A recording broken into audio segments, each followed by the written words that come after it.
Daj pusinku. Daj pusinku.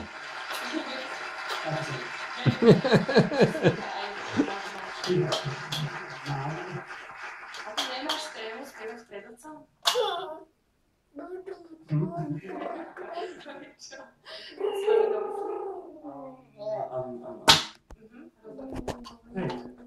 To by to odpovedť. Ale podľa mňa sa nemusíš vôbec ničoho hambiť. Je to, a víš?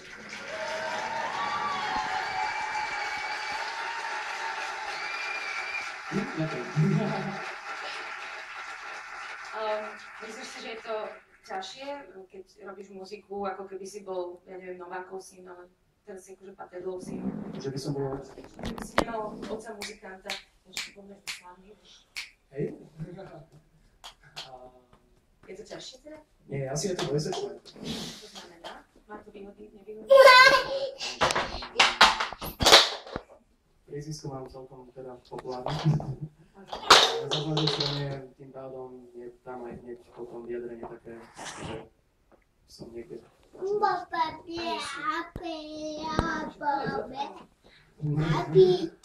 mňa nie si. Asi nie. Nie je. Robo Patejdl, ktorý nie je tlačený. Čo máš v ručke? Tadeáš. Čo to máš? Kristina sa pýtala, ako sa Robovi spievalo pred otcom. Dnes to je legenda Vašo Patejdlov, sága Robo Patejdlovcov, ako sa otcovi pozeralo na syna. To ma hneď na úvod zaujíma. Bola tam tréma, bolo to zaväzujúce. Tréma nebola, ja viem, že je, takže preto som si aj dovolil navrhnúť sem. Som rád, že sa do toho o tom rozhodli, ale že to prijali a verili nám. Ja myslím, že to Robo dokázal, že sa mu dá veriť a som rád, že sa to zaspieval. Kde? Kde to máš teraz? Kde je? Kde je, no? Buď kamarátsky, alebo muzikánsky, alebo ako návštevný koncertu. Ako to vy máte? Čo? Prvý kontakt s Vašom, aký bol? Bolo to také vtipné? My sa poznáme strašne dlho. My sa spoznali v ľudovej škole umenia. Prvý dojem váš, aký bol? No tak už génius. To je jasné. On bol taký, že vyzeral vážne kolega. A ja? Daj pusinku Sloníkovi, no. Daj pusinku Sloníkovi.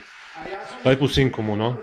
Pretože Vašo Daj mu pusu, no. ctil liriku, ctil melódiu a ctil atmosféru. Na ostatné som nemal síl ani uši. Ale sa vymýval, Jožo. Dobre, Žilo, mňa zaujíma tvoj prvý kontakt. Môj prvý kontakt, ja som si tak troška pospomínal a spomenul som si, že to bolo na koncerte v Nitre na výstave Agrokomplex. Bolo to rok 82-83.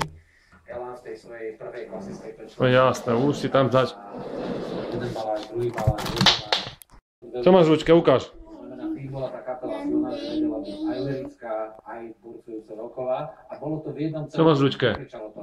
Dokonca ani v keď Vašové pesničky spieval Jožo alebo niekto iný. Proste bol to jeden nádherný celok, kde každý mal svoju rolu a vytvoril to naozaj niečo, čo ten jednoduchý súčet nesčítalo, ale umocnilo.